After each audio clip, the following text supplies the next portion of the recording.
Plate boundary review.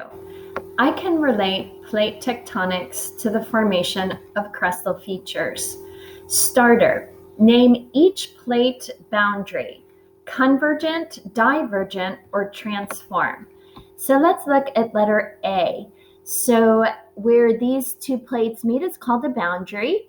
You want to look at the direction of the arrows. They're moving away from each other. So this is a divergent boundary. Letter B, where these two plates come together is called a boundary, and these plates are sliding past each other.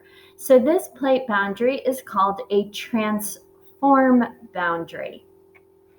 Letter C, where these two plates come together is a boundary. The arrows are showing the movement. They're coming together or colliding.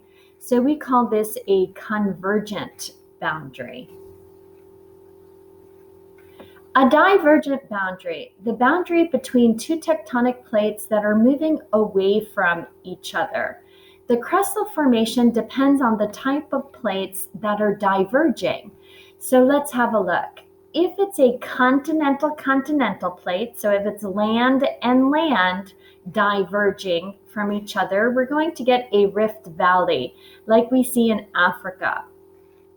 If we have an oceanic plate diverging, we're going to get a mid-ocean ridge on the bottom of the ocean floor. So an example of this would be that mid-Atlantic ridge in the Atlantic Ocean. The North American plate is diverging away from the European plate. Transform boundary, between two tectonic plates that are sliding past each other. The results are faults and earthquakes. So the direction of the plate movement, you have the plates sliding past each other. Again, you get faults and earthquakes. The San Andreas Fault in California is a perfect example. Convergent boundary, the boundary between two plates colliding. The crustal formation depends on the type of plates that are converging. So the coming together or the colliding of plates. If we have continental plates converging, we're going to get mountains, like the Himalaya Mountains. Here you have the India plate, which is a continental plate, colliding with the China plate, which is a continental plate. That land has nowhere to go but up, and it forms folded mountains. If we have a continental plate and an oceanic plate converging, you're going to get volcanic mountains. An example would be the Andes Mountains in South America. We have an oceanic plate subducting underneath a continental plate. So you get volcanic mountains and always trenches when the ocean is involved.